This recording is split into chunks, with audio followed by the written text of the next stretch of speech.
Dr. Michelle Lelwica is a religious scholar whose research and book, The Religion of Thinness, proposes that an obsession with eating and weight can mask a deeper spiritual need. I use that phrase, religion of thinness, both to highlight kind of the function, the quasi-religious function that the pursuit of thinness and devotion of thinness serves, but also think about the features of traditional religion. Traditional religions have communities and rituals. They have symbols and images. They have beliefs and moral codes. They have a salvation myth. So these are all elements of our culture's manic devotion to thinness, right? There's images that we become devoted to, some moral codes, foods you should eat, foods you shouldn't eat. There's even a sense of atonement that you need to do. You need to burn off those calories if you ate too much. There's a sense of community and bonding over losing weight. There's rituals like going to the gym or counting calories. And there's this salvation myth, the basic narrative of which is you will be happier when you're thinner. Welcome to Everybody Podcast. I'm Daria Matza, and I'm here to walk you through stories and conversations, dissolving the myths and lies about food and dieting and your body in our society. I talked with Michelle over Skype from her academic home at Concordia College in Minnesota. Michelle knows the religion of thinness well. Not just as a scholar, she was once a devotee. She told me about her first indoctrination. I was 14 and I was part of a cheerleading squad, which was a big source of my identity. We were actually at my parents' house and we had all eaten dinner and we were always talking about calories and, not eating too much and read magazines together and aspired to be thinner, all of us. And so we were up in the upstairs bathroom in my parents' house and there must have been about 6 of us and we had the curling irons going and, we were getting ready to go to the game and we all felt like we had, quote, eaten too much, that, oh, I'm so fat, I shouldn't have eaten that. And one of the girls, I don't remember who it even was, suggested that she had read this trick where you stick your finger down your throat to make yourself throw up. And, I think if you've never heard of that idea before, it sounds really incredibly bizarre, which it did to all of us, but it was a quick step between that's really bizarre to, oh, that's really interesting. We all tried it. We all tried throwing up that night. Some of us were more successful than others, and I don't know how that works anatomically. And what ended up happening then is, I didn't know this at the time, but one of my best friends and I continued the behavior. Like that was our introduction. That was our initiation. It was sort of like the initiation ritual. We don't have many good rituals for getting girls through adolescence. And I think of this as a huge religious ritual moment, not religious in the typical way, but in a sense of we were connecting with something that had deep meaning for us, 2 of us at least, for the next several years. We were consumed with binging and purging. With the decrease in mostly, I would say, the millennial or even older generation attending church and having affiliations to churches and various religions, it seems it's on the decline statistically. Yeah. And I just wondered if you sense there's a connection between that and more people pursuing this idea of the religion of thinness. The Pew Research Foundation has done a lot of surveys, and what they have found that in the United States, as much as 1/3 of the population of millennials identifies as not religiously affiliated. And that doesn't mean that they identify as atheists. Many of them do, but a lot of them are still consider themselves spiritual but not religious. But the more traditional religious organizations have not been meeting people's needs, their spiritual needs, it's understandable that people are going to turn elsewhere to look for meaning. And there are positive ways to turn elsewhere and look for meaning, but there are also some pretty seductive kind of popular consumer culture ways to look for meaning that are pretty shallow in the long run and maybe even spiritually impoverishing. I think that there's maybe not a coincidence that with at least the contested status of traditional organized religion, you find these other phenomena that are kind of quasi-religious and people pouring tons of meaning, whether it's fantasy football or the religion of thinness. You find people who are finding rituals and communities in ways that they're looking for meaning. And the question is, are these substitute kind of quasi-religious phenomena really meeting those needs. I love that word combination you just said, you're spiritually impoverished. Yeah. I think about that too with the concept of community. If we look at kind of old world churches and how people came together and feasted together,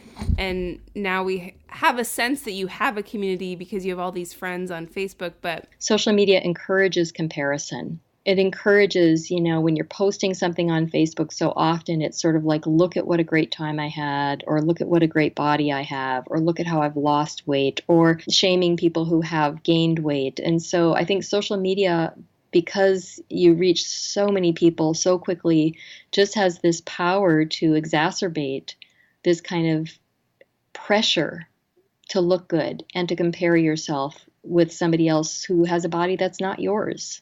Social media also doesn't really require you to have a body. You can just be this kind of thinking mind. And I have found in my own sort of healing journey, for lack of a better word, that being more in my body and learning to be more comfortable in my body and learning to spend more time in my body with my consciousness in my body has been a really important part of that journey. And I think that the ways we're so digitally engaged all the time make it very difficult to maintain that connection with our own physicality. Absolutely. Can you talk a little bit about the historical context of thinness and kind of where this all began? It's interesting. Historians usually locate the beginning of the preference for thinness in the 19th century. When you think about it, though, concern with appetite goes back centuries and centuries and centuries, and even millennia before that. I mean, you can find in biblical texts, concern with appetite. However, what you see is in the ancient texts, the concern with appetite control is not about thinness. It's simply about controlling one's appetite, and it's not even about so much controlling one's individual appetite in an individual moral way. It's about social justice. The idea in the biblical text is that overeating means you're taking too much of the community's share of food. And so it wasn't so much about trying to get thin back then. It was much more about hoarding. And even in early Christianity, you have the first couple centuries of Christianity, there's still that really heightened concern with appetite control. And with that, an association between eating too much and a loss of virtue, and eating restricted eating and heightened virtue. And of course, with the medieval women in roughly between about 1200 to 1500, you see lots and lots of women taking this to a new level with appetite control as a path for virtue. And a number of those women really starving themselves, Catherine of Siena being kind of the most famous medieval woman who practiced extreme fasting as a way to cultivate virtue.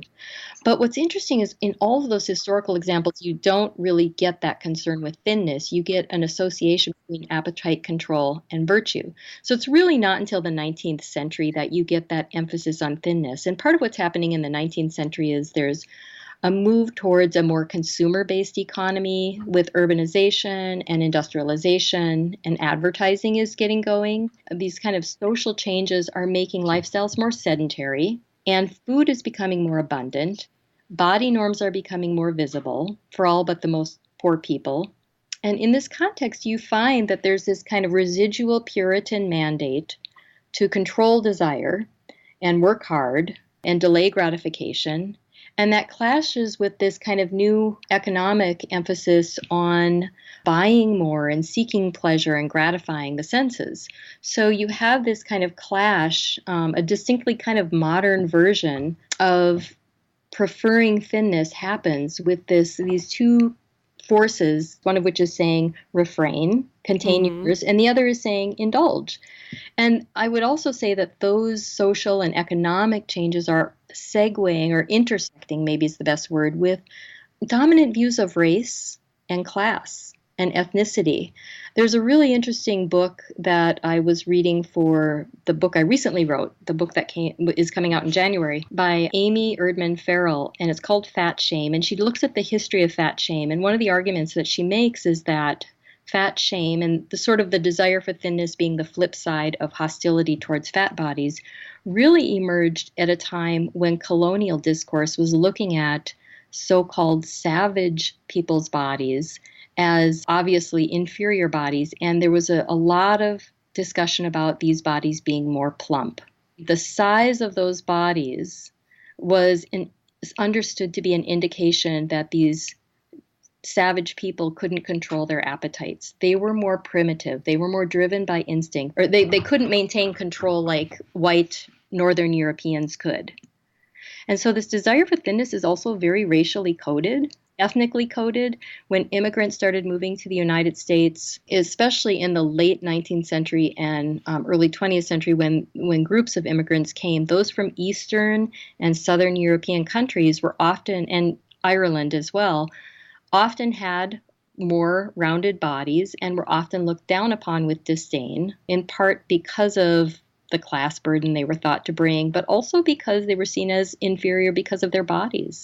And these were the decades of a turning point where the preference for thinness and disdain for fat bodies really coalesced with, again, those kind of market consumer changes, but also the discourses on race and class and ethnicity. I've thought a lot about that turn of the century and how people were moving away from the farm life and into these cities, and really thinking about how much we lost in that shift. Yeah. How much connection we lost with our bodies. I mean, if you've ever done kind of manual labor, the feeling of using your body in a way that's creating something is really different than the feeling of sitting at a desk. Yeah, or running on a treadmill. Yes, exactly. Right. It's a different kind of energy. And then throughout the 20th century, that preference for thinness continues to solidify. And you have discourses from all different parts of society. Now it's not just popular culture. Medical culture is increasingly becoming more interested in the idea of thinness equaling health. And, that was definitely not the case in the late 19th century, where thinness was seen as, it was associated with being ill in medical discourse. And even into the 1920s, you find some doctors really skeptical of this new emphasis on thinness. Did you have any of those experiences as a teen or early 20s? Yeah, I've had that experience when I was younger of being told, that I was starting to look a lot more healthy by a doctor because I was losing weight, and of course the doctor was oblivious to the way that I was losing weight, which was, binging and purging. And I never lost tons of weight because you don't when you binge and purge. When I was doing my eating disorder behavior, it was before the day of the BMI. I would like to refer to as the tyranny of the BMI.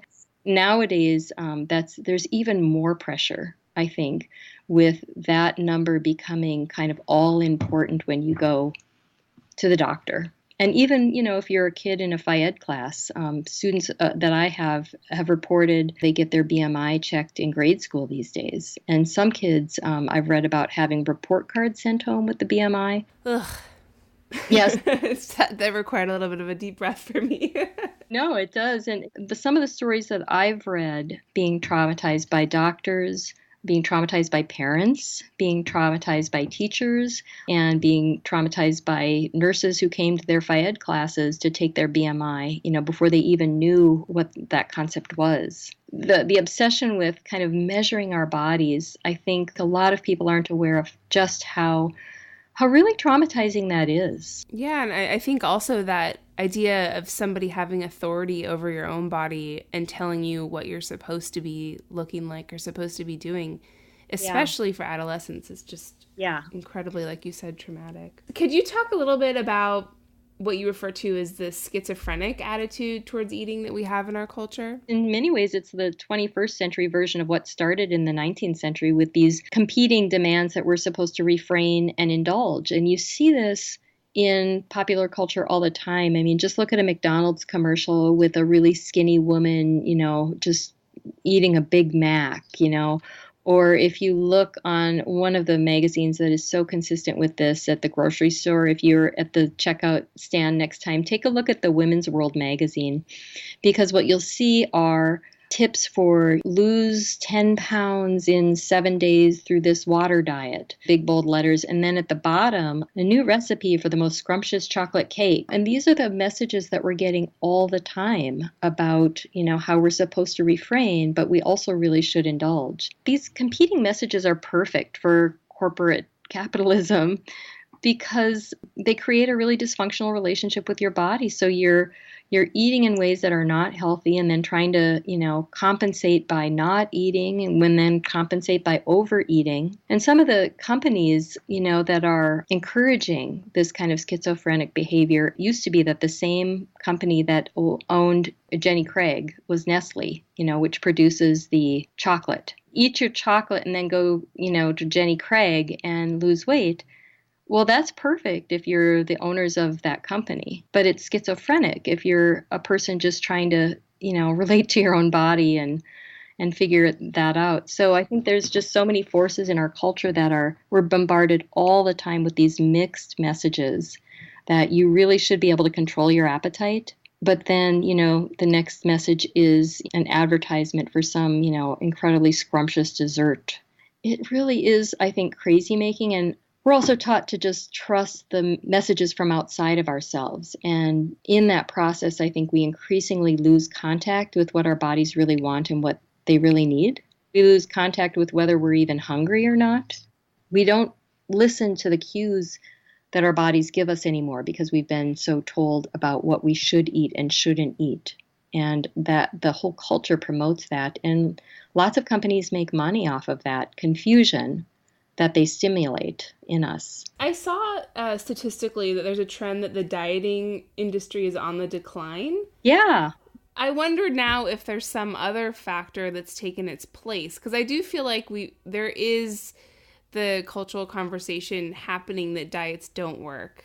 Yeah. But I'm also seeing this huge increase in people eating paleo or gluten-free or whatever it may be that isn't necessarily Weight Watchers go in and weigh yourself or Jenny Craig, but it's still a similar mentality. I just wondered if you'd noticed anything about that.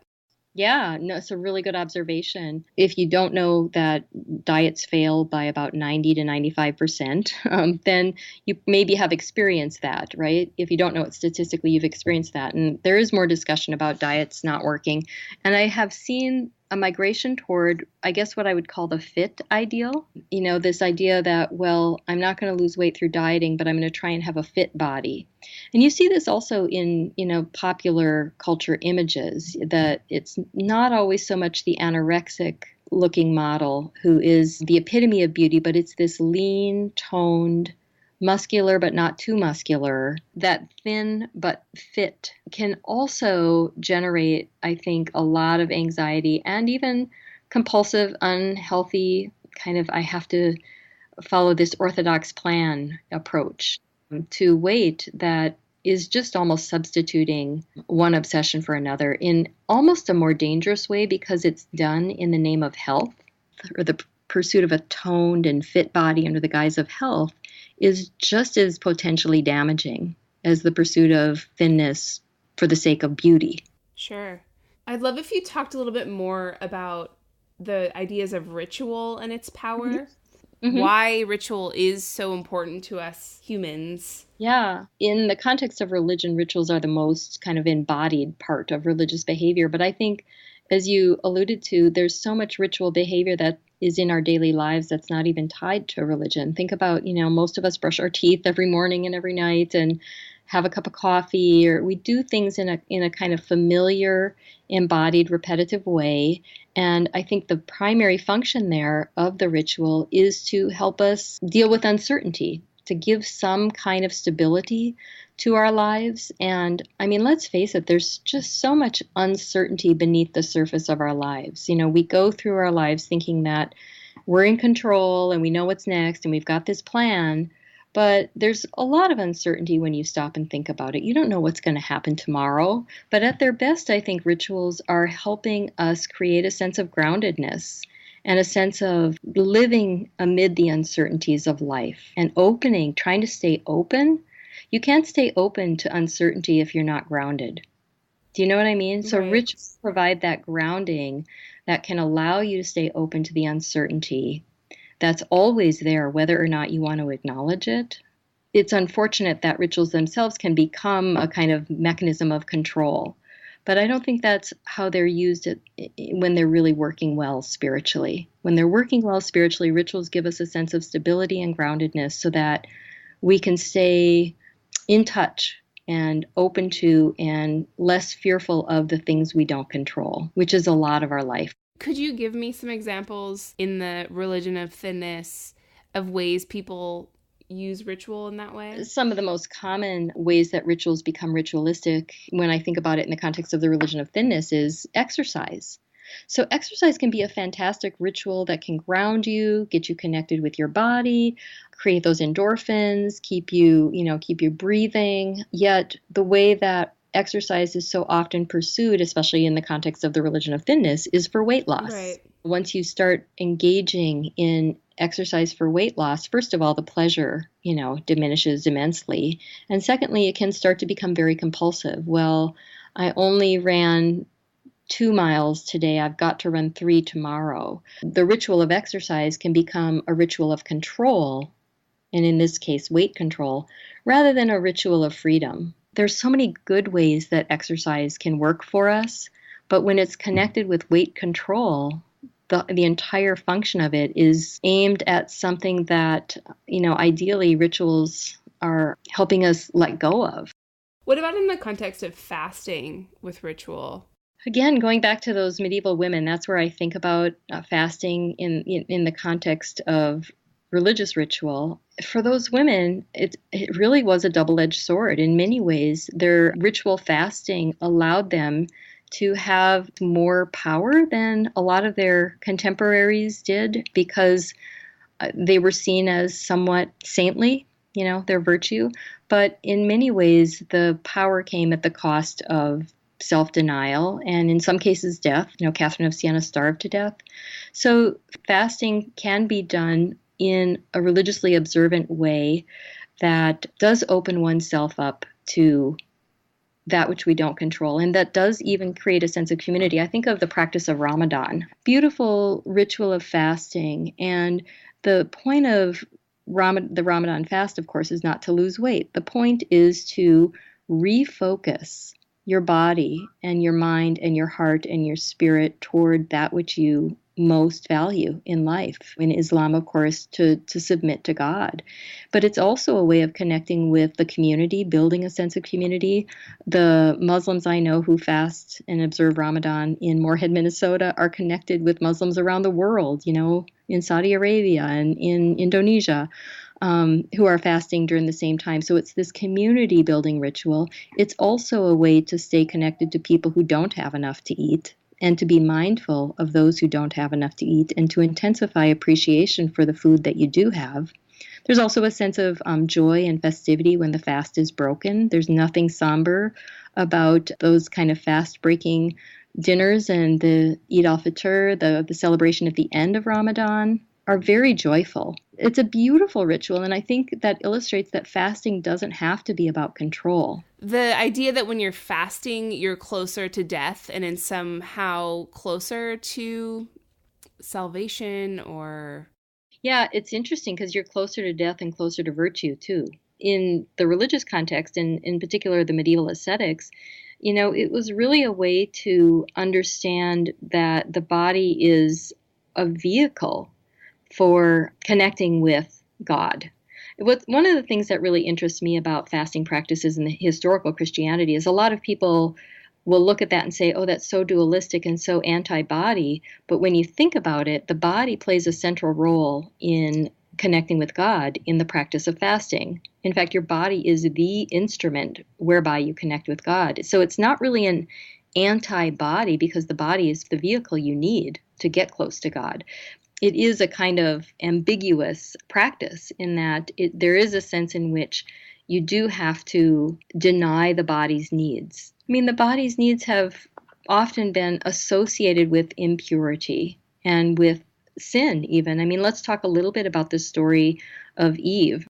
When we think about that story, and I, as a scholar of religion, I see it as a creation myth. In the story, the downfall of humanity, impurity enters the world, sin enters the world, shame enters the world. When what happens? When the woman eats. Despite the fact that the authors of that creation myth, we're not, trying to send women a message that you need to be thin. There's definitely an association here going on, a symbolic association which has lasted throughout the centuries, that somehow women's appetites are dangerous. Somehow they're shameful. A woman eating is somehow needs an apology or something. I mean, some of the comments that our president made about Machado, one of the things he says is, well, this is a woman who clearly likes to eat, as if there's something wrong with that. The assumption being that there's something wrong with a woman who likes to eat. Well, most women, if they're going to be truthful about it, do like to eat because we're like everybody. Everybody likes to eat. Evolution programmed us to get pleasure out of eating because it's what kept us alive. That comment, I remember when I heard it, well, this is a woman who clearly likes to eat, made me think of the whole Eve story all over again, because female appetite somehow is shameful. We're supposed to feel bad for feeling hungry. We're supposed to feel bad for wanting dessert. Really? That story of Eve has a legacy. It's had a lingering effect. It's not a causal effect. It's more of an echo effect that has lasted. And, so many women, I think, still feel a lot of shame about just wanting to eat and satisfying their appetites. And because of that shame, then so many of us don't eat enough. And then we overcompensate by eating too much. And then we're on that vicious cycle, sometimes for a lifetime. And it's really sad. Yeah, it is. It can be devastating. I also think it's that whole idea that women's urges aren't to be trusted. Oh, totally. Yeah. That we can't trust our own hunger signals because of all these messages we're getting, even all the way back to the story of Eve. Yeah, that's exactly it. Yeah, a woman's appetite is unruly. It's not to be trusted. Women internalize that. I might think I'm hungry now and that I probably need something substantial.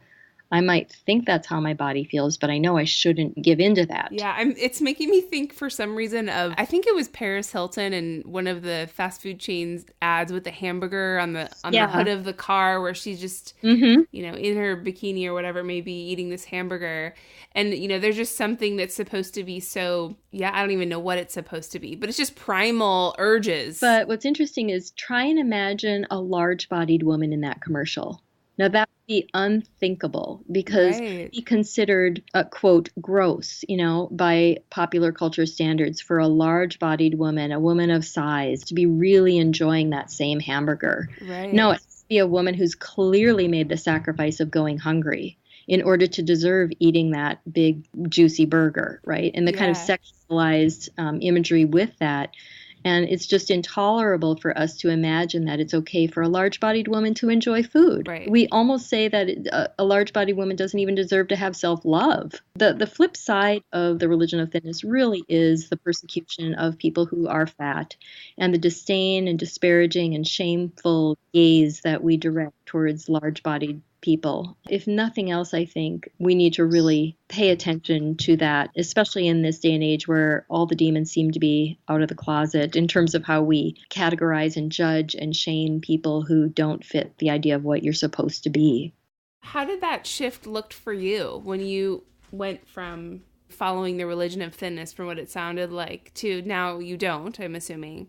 No, one of its biggest critics, I think. Yeah, so I just wondered what that shift looked like. Was there a specific moment? Yeah, there was a kind of epiphany for me, and I'm forever grateful to Jean Kilbourne, who is the author of those films, Killing Us Softly. They may seem obvious now to some of us who, kind of roam in circles of media critics and feminists and stuff, but at the time that I first saw Jean Kilbourne's, it might have been her very first version of Killing Us Softly in probably 1980. I was in college. Again, these feminists brought Jean Kilbourne to campus and showed her film. And I sat there in the audience. And the film, for those of you who aren't familiar with it, just basically looks at the way the advertising industry makes women feel like crap about their bodies, makes them buy more because they need to fix themselves. And the ideals of perfection that these images construct, which aren't even real, haunt us and get inside our brains, and then we feel lousy for not living up to them. Seeing that film did to me, it was the very first time that I suddenly realized that how I felt about my body was not something I was born with. It was something that had been taught to me. And that was a real epiphany. It was kind of the beginning of feeling angry and then feeling energized. The anger was like, how could I have been taught that really my worth depends on being perfect, which meant being thin, which meant being good, which meant being in control. How could I have had a whole society kind of give me this message without anybody really questioning or warning me about it? Mm-hmm. So that was a pivotal moment. And then, part of what that film did for me was it helped me come out of the closet a little bit with my struggles. By that time, the mentality was starting to change. And part of that change happened because I started talking to some really cool people who I was going to college with. My college boyfriend of the time was the sweetest guy, and he listened to me talk about, he was probably the first person I came out to as having had, at the time, I don't think I called it bulimia because that word, I don't think I even knew what it was in 1984, maybe. And then I had other friends who also struggled with compulsive eating, and we started talking with each other about it. That just was so freeing for me because I realized it wasn't just me. It wasn't just a personal pathology. It was a social pathology. And then, of course, studying these issues more in graduate school, once I started studying the history of attitudes towards women's bodies in the history of Christianity in particular, I started asking myself how any woman could have escaped feeling horrible about her body. The more I looked into and investigated both the history of attitudes towards women's bodies and the history of my own experience, the more it kind of made sense. And the more nowadays, I surround myself with college students, many of whom struggle with these very same issues. So I feel so privileged to have my life work be about really using experiences that were so hurtful to me and then a kind of paradigm shift that really helped me. To be able to share that with my students is a huge gift. It's so crazy to think that just listening to your own hunger signals and accepting your body becomes an act of social justice in some ways. It does. Yeah. It's almost a revolutionary act to just say, yeah, you know what? I feel like I'm hungry now and I'm going to eat what I need. And I might even enjoy something for dessert afterwards, that you don't, quote, need. And that's okay. And I'm going to enjoy it and not feel bad and not have to run to the gym immediately afterwards or do some other way to get rid of it or atone for it. It's so crazy that language just resonates so deeply. Using the word atone. Isn't it crazy? Yeah. Mm-hmm. Yeah. Do penance. You could do penance for it. There's a lot of ways to think about it religiously. What is kind of your religious background and how you stand today? Well, that's such a complicated question. Well, the background's not complicated because I was raised in a Catholic household and my parents were, right now they're off the charts progressive. But at the time when I was growing up, they were more conservative, but Catholicism saturated every aspect of my upbringing. I think it was a source of meaning for me, but it was also a source of alienation. I think if that's what religion was, then maybe I wasn't that religious. And then I had the good wisdom to go to, I guess, this Catholic all-women's college and found out that there was much more to the Catholic tradition that was beautiful. And I loved the nuns. And I went to a college that cooperated with an all-men's college several miles down the road. And so there was a community of monks too. I loved the whole monastic part of Catholicism. I have come to find so much, to feel so much pain about the Catholic Church's teachings about women and homosexuality that I find to be so thoroughly problematic that it's really hard for me to go to Mass and, feel observant, even though I appreciate parts of that tradition. I think of myself more culturally Catholic now than maybe religiously Catholic. Religiously, I'd say I'm more of an ecofeminist. I find a lot of spiritual nourishment from being in nature and from being part of a larger movement to, help women feel at home in their bodies, help all people, especially minorities, feel at home in their bodies. And my own spiritual practice is really meditation with some prayer, but mostly meditation. I find that as long as I keep things framed as there's mystery in life, and I need to relate to that mystery. I know I need to make peace with that mystery and contact that mystery and be okay with that mystery. That feels very rich to me. Yeah, that's lovely. That's so well said. Yeah. Yeah. I'm thinking of some of the things that the church fathers said about women's bodies. And oftentimes the church fathers would go back to the story of Eve as a way of explaining why women are so spiritually pathetic, for lack of a better word. Women cannot achieve what men can achieve.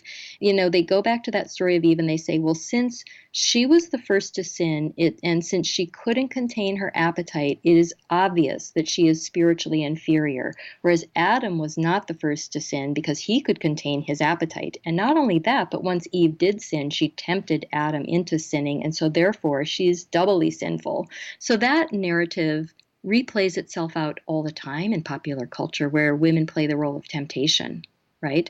Not only are they more easily tempted to give in to their appetites, to give in to eating, to give in to whatever, but mostly eating is the most sinful appetite for women post-sexual revolution, but they will also tempt men to go astray. Such a cliche convention in movies and TV shows, the woman is the seductress and she'll tempt that man, the virtuous man, off his path, the siren kind of story.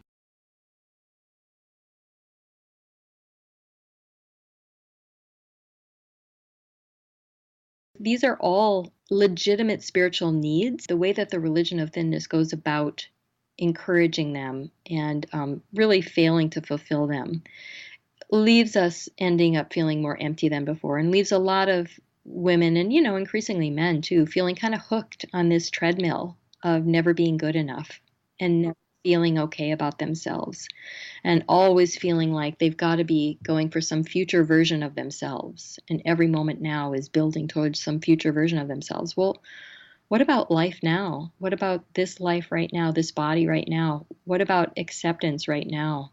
Yeah. When you're with college students that you see are in this pursuit of religion of thinness, are there solutions that you provide for, or you offer to them in any way to kind of break it? My biggest weapon is critical thinking. What I mean by that is learning to do social critique. So you're not just a passive consumer of the messages. The consumer markets and the corporations want you to be a passive consumer because then you're not really thinking about it. But I try and ask them to question, what's really being sold here? What's the message? Who benefits when you don't like your body? Mm-hmm. Who benefits when you feel like you need to buy something to improve your body?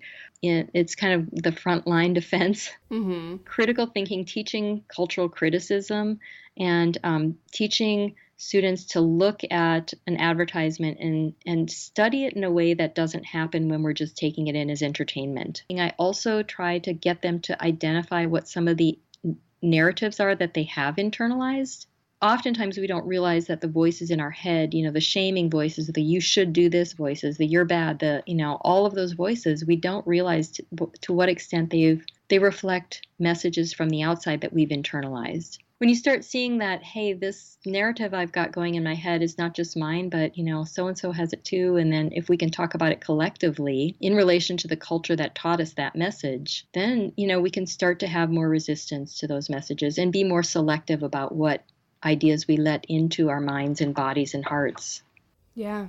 Have you found that incorporating some of these elements of the religion of thinness in the flip side have helped you? So, for example, creating positive ritual or creating positive community, or I know you talked about meditation. So I just wondered if the flip side of the religion of thinness is helpful. Maybe another way to put it is a counter strategies to the religion of thinness would be, finding rituals that actually allow you to connect with your body rather than control your body.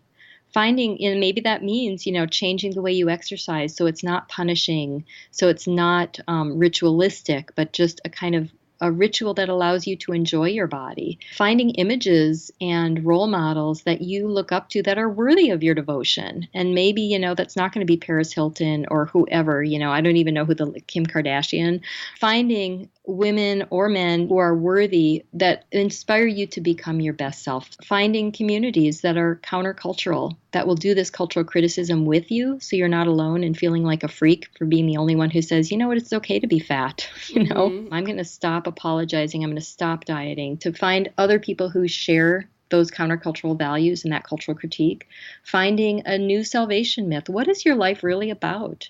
What do you want your legacy to be on this earth? You can take each one of those aspects of the religion of thinness and find an alternative that works for you. And maybe the alternative is kind of culturally specific, maybe because you're a Latina woman, maybe Our Lady of Guadalupe, or, if you're an African American, maybe you want Sojourner Truth in that pantheon of great people who inspire you. Is there anything else you would want to add?